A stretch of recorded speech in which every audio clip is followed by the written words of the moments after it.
ഇപ്പോൾ കഴിഞ്ഞ ദിവസം എസ് ജയശങ്കറിൻ്റെ ഒരു പ്രസ്താവന ഞാൻ മുത്തക്കിയെ അഡ്രസ്സ് ചെയ്തുകൊണ്ട് അവർ സംസാരിച്ചുകൊണ്ടിരുന്നതിൻ്റെ ഒരു ക്ലിപ്പ് ഞാൻ കണ്ടതാണ്. ഇന്ത്യ അഫ്ഗാനിസ്ഥാൻ 20 ആംബുലൻസ് കൊടുക്കും. 20 ആംബുലൻസ് അവർക്ക് വേറെ ആരും കൊടുക്കാത്തതാണോ? അല്ല, 20 ആംബുലൻസ് നമ്മൾ കൊടുക്കും. അതിൻ്റെ അകത്ത് 5 ഡയറക്റ്റായിട്ട് ഇപ്പം കൊടുക്കും. അത് കൊണ്ടുപോകാനായിട്ട് വഴിയില്ല. ചാബഹാർ ബ്ലോക്ക്, ഇത് ബ്ലോക്ക്. അപ്പോൾ ബൈ എയർ ഇത് കൊണ്ടുപോകാൻ പറ്റും.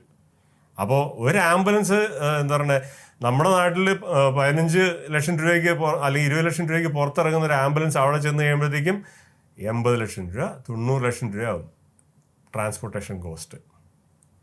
മനസ്സിലായോ? ശ്വാസം മുട്ടിക്കലിൻ്റെയും ബാക്കിയുള്ള പ്രശ്നങ്ങളുടെയും. ഈ അമേരിക്ക ഉപേക്ഷിച്ച് പോയ സമയത്ത് ഗോതമ്പില്ലായിരുന്നു ഇവർക്ക്, മരുന്നില്ലായിരുന്നു ഇവർക്ക്. നമ്മൾ അവർക്ക് ചാബഹാർ വഴി ഗോതമ്പും മരുന്നും അയച്ചു കൊടുത്തതിൻ്റെ അകത്ത് പകുതി പാകിസ്ഥാൻകാർ അടിച്ചു മാറ്റി. ആ കൊണ്ടുപോയ ലോഡിൻ്റെ അകത്ത് പകുതി പാകിസ്ഥാൻകാർ അടിച്ചു മാറ്റി, ബാക്കി അവിടെ ചെന്നുള്ളൂ. പക്ഷെ അന്നും ഫ്രീ ആയിട്ട് ഇത് കൊടുക്കാൻ നമ്മളെ ഉണ്ടായിരുന്നുള്ളൂ. ആ സമയത്ത് അമേരിക്ക നമ്മളോട് ഗോതമ്പ് ചോദിച്ചു, നമ്മൾ പോയി പണി നോക്കാൻ പറഞ്ഞു. അതെ, ഓർക്കുണ്ടോ? അതെ, നമ്മൾ പോയി പണി നോക്കാൻ പറഞ്ഞു. നമ്മുടെ കയ്യിലില്ല.